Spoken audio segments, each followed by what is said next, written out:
As we celebrate Black History Month, one local man is looking to change the lives of DC's at-risk youth by teaching them the importance of earning an education. After being exposed to the street life and turning his own life around, he's now a PhD student at Howard University and an entrepreneur who hopes to make a difference in the lives of others. Joining me now, David Castain, here to tell us more about his journey. Welcome.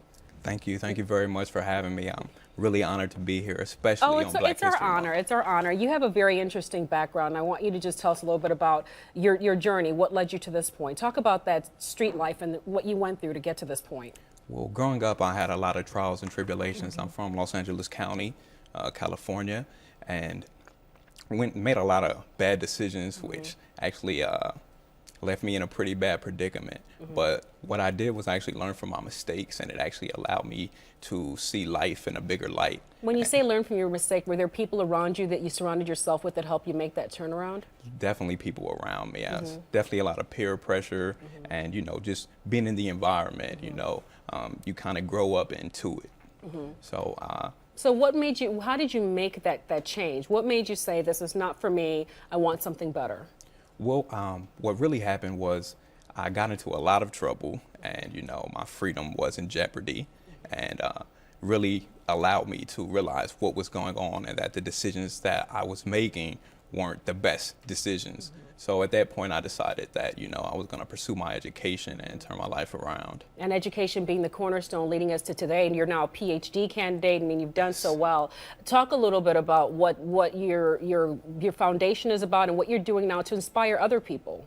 Well, I started the David Castain Foundation about 1.5 years ago.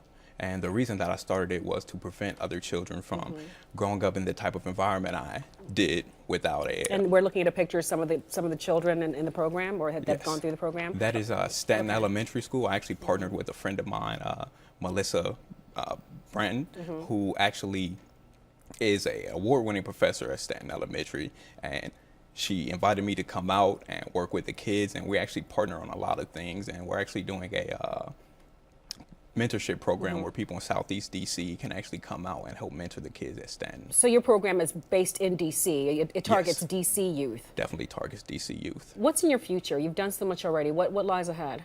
Well, I plan to finish my PhD. I'm actually in my 2nd semester at Howard University. Thank you very much. And I want to teach in the future and just really expand my foundation. Okay, and if there's a message you have to the youth, we talk about Black History Month, we talk about at-risk youth. If there's one message that you have, what would that be?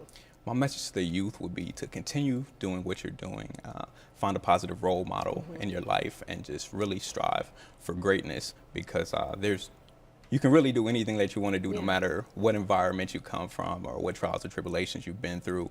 Anything is really possible. And I love that. Anything is possible. And I have to just point this out. So he is looking dapper, as you see, not just a scholar, but also Thank you very much. A fashionable young man here. Came with his barber and a couple of other people, I think, to give them the overall sense. So I thought that was just brilliant. I've never heard anyone say, I came with my barber, but your hair does look good.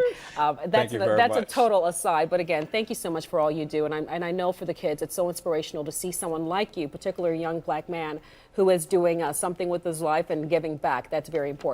Thank you very much. And one thing that actually helped me was being a part of the greatest fraternity in the world, Kappa Alpha Psi. Got to give the shout out. Got it. David Castain, thank you so much for your time. Thank you for coming in. Thank you very much as well. All right, Annie.